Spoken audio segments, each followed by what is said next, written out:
महिला प्रकोष्ठ की एक अहम बैठक मैं रखी हूँ जिसमें जिला कमेटी और प्रदेश कमेटी का विस्तार जो होने जा रहा है। मैं चाहती हूँ कि एक नारी शक्ति का सम्मान एक नारी शक्ति के द्वारा हो। कौन महिला धारदार है वो कंटिन्यू मेरे साथ चलेंगी और जो मुझे लगेगा कि नहीं वो मेरे साथ नहीं चल सकती हैं तो वैसी महिलाओं को। लालू यादव के घर से आज एक बहुत बड़ी खबर आ रही है कि कल उनके राजद के संगठन की बैठक है। लालू यादव कमान छोड़ देंगे। आप हैं निष्कर्ष भारत के साथ और मैं हूं मनोज चतुर्वेदी। देखिए, हम जो पार्टी है उसने अपने महिला प्रकोष्ठ में बदलाव किया है और महिला प्रकोष्ठ की आपको पता ही है अध्यक्ष बनाई गई हैं स्मिता शर्मा। और स्मिता शर्मा आज से विधिवत अपनी सेवाएं एक तरीके से कह लीजिए कि शुरू करने जा रही हैं। हम पार्टी के अंदर, हम पार्टी के दफ्तर में एक बृहद कार्यक्रम है जिसमें स्मिता शर्मा पहुंचेंगी। जो जीतन राम मांझी की बहू हैं वो भी पहुंचेंगी वहां से। महिला प्रकोष्ठ की जो राष्ट्रीय अध्यक्ष हैं वो भी रहेंगी। स्मिता जी, आज से कार्यभार संभाल लिया? जी बिल्कुल। क्या कार्यक्रम है आज? क्या कार्यक्रम? आज कार्यक्रम है कि महिला प्रकोष्ठ की एक अहम बैठक मैं रखी हूँ जिसमें जिला कमेटी और प्रदेश कमेटी का विस्तार जो होने जा रहा है या जो पहले से हुआ है उसी एक समीक्षा बैठक भी मैंने रखी है। साथ ही साथ नारी शक्ति के रूप में इमामगंज की निर्वाचित जो विधायिका हैं श्रीमती दीपा मांझी, उनकी मैं मतलब अभिनंदन समारोह रखी हूँ महिला प्रकोष्ठ की तरफ से, क्योंकि मैं चाहती हूँ कि एक नारी शक्ति का सम्मान एक नारी शक्ति के द्वारा हो तो ये बहुत अच्छा मैसेज जाएगा। और कमेटी काफ़ी मजबूत बन चुकी है प्रदेश की। आज आप लोग को सूचना मिलेगा ही उसके बारे में। मतलब ये है कहने का कि इसके पहले कमेटी शिथिल थी, आज से कमेटी धारदार बन गई। पहले का तो मैं नहीं कह सकती, लेकिन जब से मैंने कमांड संभाला है तो आपको पहले भी पता है कि नारी शक्ति के रूप में एक मैंने अच्छा काम किया है समाज में। तो आज भी करीब 300 महिला वहाँ पे आज बैठक में शामिल हो रही हैं। और आपके पार्टी की महिला ना अलग से भी महिला अलग से 300 महिलाएं आज शामिल होंगी पार्टी में। और उसके अलावा जो पार्टी की महिलाएं हैं जिला की वो सब तो रहेंगी ही। और उसमें भी मैं समीक्षा कर रही हूँ कि कौन महिला धारदार है वो कंटिन्यू मेरे साथ चलेंगी और जो मुझे लगेगा कि नहीं वो मेरे साथ नहीं चल सकती हैं तो वैसी महिलाओं को फिर मैं साथ नहीं। मतलब अब पार्टी को आप जो है महिला प्रकोष्ठ को आप जिले तक मैंने संगठित करने वाले जा रहे हैं? जी जी बिल्कुल। क्या फायदा पार्टी को आने वाले चुनाव में क्या फायदा मिलना है इसमें? देखिए, समाज में दो ही वर्ग मैं मानती हूँ। मैं जाति विशेष पे नहीं जाती हूँ क्योंकि आप मेरी सोच अलग है थोड़ी। मैं समाज में दो वर्ग मानती हूँ, एक पुरुष वर्ग है, एक महिला वर्ग है। और हर जगह चाहे वो राजनीति हो या घर परिवार हो या कोई भी फील्ड हो वहाँ महिलाओं की सख्त ज़रूरत होती है। आधी भागीदारी तो महिलाओं की होनी ही चाहिए। तो मैं चाहती हूँ कि पंचायत स्तर तक जब आने वाला विधानसभा में हमारी महिला कमेटी बूथ स्तर तक खड़ी रहे। तो मैं चाहती हूँ ऐसी सिपाही मैं तैयार करूँ कि आने वाले समय में जो चुनाव होने वाला है उसमें महिलाओं की भागीदारी भी अच्छी हो और चुनाव में अहम रोल भी निभा सके। स्मिता जी, यदि आपको एनडीए की तरफ से आपकी पार्टी को 10 सीटें मिलती हैं तो उस हिसाब से कम 4 सीटों पे महिलाओं को तो लड़ना पड़ेगा। जी बिल्कुल। और नेतृत्व तो यही फैसला करेंगे।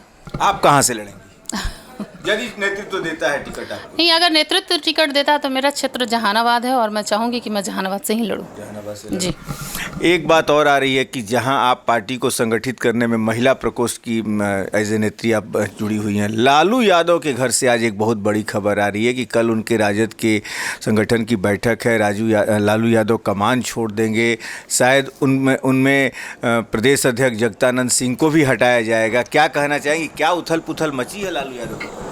देखिए, ये तो बेहतर जवाब वो लोग दे सकते हैं। और जैसा कि आप भी जानते हैं कि आने वाले विधानसभा में हर पार्टी जो है फिर से अपनी पार्टी का गठन जो होता है नए सिरे से करता है ताकि विधानसभा में अच्छा मतलब उनका रोल हो सके और अच्छी मजबूती से अपने पार्टी को जीत दिला सके। तो हो सकता है कि उनको कुछ ऐसा लगा होगा कि अब कार्यभार किसी और को देना हो, इसलिए वो किसी और को दे रहे हैं। जिस लालू यादव ने पूरे साम्राज्य को खड़ा किया, राजद को खड़ा किया, परिवार के लिए अचूक संपत्ति चाहे 1 नंबर से हो 2 नंबर से अर्जित किया, आज उनके बेटे ही जो हैं राजद के प्रदेश कार्यालय से उनका फ़ोटो हटा चुके हैं।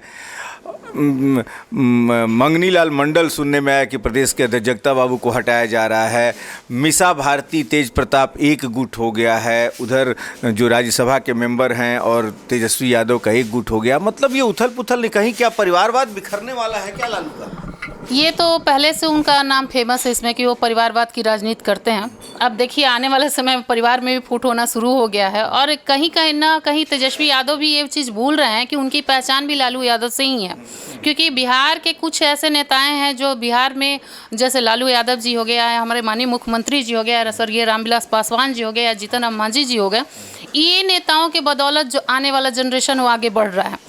तो तेजस्वी जी को हमको लगता है कि ओवर कॉन्फिडेंस हो गया है खुद पर शायद, क्योंकि अपने पिता के को हटाकर अगर वो चाहेंगे कि चल पाएंगे तो बहुत मुश्किल होगा उनको चलना है यहाँ पे। लालू जी कल आरा भी गए थे, लालू जी तमाम जगहों पे जा रहे हैं। स्मिता जी, नीतीश कुमार के बारे में अब उन्होंने बोलना बंद कर दिया है। शायद क्या नीतीश कुमार को उन्होंने कहा था कि आप हमारे दरवाजे खुले हैं, और मीसा भारती और तेजस्वी यादव ने कह दिया कि नहीं, चचा के लिए दरवाजे बंद। तो क्या एकदम पारिवारिक मतभेद अब इससे साफ पता चल रहा है कि पिता और पुत्र के बीच में तालमेल एक नहीं है, नहीं तो दोनों का अलग अलग स्टेटमेंट आना इससे साफ जाहिर हो रहा है। और आज जो आप बता रहे हैं कि ऐसा ऐसा न्यूज़ आया है उनकी पार्टी की तरफ से, तो इससे भी पता चल रहा है कि अंदरूनी कहीं ना कहीं विवाद है, पारिवारिक विवाद है। और आने वाले समय में जब देखिएगा कि अगर लालू जी कमांड छोड़ते हैं तो और भी ज़्यादा विवाद इनके घर में होगा। जब जो व्यक्ति अपने परिवार को नहीं संभाल पा रहा है तो समझिए कि समाज को क्या संभालेंगे ये लोग। कल आपके भी नेता का बयान आ गया, 40 सीटों का डिमांड उन्होंने कर दिया है एनडीए में। जी बिल्कुल, 40 सीट की डिमांड उन्होंने बिल्कुल सही किया है। हमारे बहुत सारे ऐसे कार्यकर्ता हैं जो काफ़ी मतलब जोश खरोश से विधानसभा में लगे हुए हैं, तो जाहिर सी बात है कि 40 सीट हमें मिलनी चाहिए। आपके पास एक ही है, मांझी जी हैं, तो कम से कम चलिए 8 बनती है, 6 बनती है, 7 बनती है, 40 सीटें ये तो चिराग पासवान को भी नहीं मिलेंगी। नेतृत्व ने अगर ये अनाउंस किया है तो कुछ सोच समझ के ही किया होगा ना, और उनके इस फैसले से हम लोग का सभी लोग सहमत हैं। अंदरूनी बातें आप लोग की होती होंगी, कितने सीटों पे कम से कम लड़ने का, कि इतनी सीटें सम्मानजनक मिल जाए तो? हमारे संस्थापक ने 40 सीटों की बात कही है, तो आप समझिए कि 40 सीटों पे तैयारी हो चुकी है। चलिए, जीतन राम मांझी ने कल एक बयान में कह दिया कि हमें 40 सीटें चाहिए, और तुरंत जो ये न्यूज़ आग के तरह खबर फैल गई कि 40 सीटें सिर्फ जीतन राम मांझी मांग रहे हैं। अब नीतीश कुमार और भाजपा के लोग इस सोच में पड़े हैं कि जीतन राम मांझी को उगल सकते हैं ना निगल सकते हैं। उधर चिराग पासवान भी 50 सीटों की मांग कर रहे हैं। लेकिन अब देखना ये होगा कि भाजपा के चाणक्य बैठे हुए दिल्ली में क्या कुछ आंकड़ा निकालते हैं, किसकी कितनी सीटें मिलती हैं। लेकिन फिलहाल ये तो ज़रूर है कि लालू यादव के घर में फूट पड़ी हुई है। जीतन राम मांझी 40 सीटों की मांग कर चुके हैं, चिराग पासवान दिल्ली से अपने उम्मीदवार उतार रहे हैं। मतलब राजनीतिक माहौल चारों तरफ गर्म हो चुका है, और ये कहा जा रहा है कि होलिका दहन होते ही बिहार की राजनीति चरम सीमा पर होगी। मनोज चतुर्वेदी, पटना।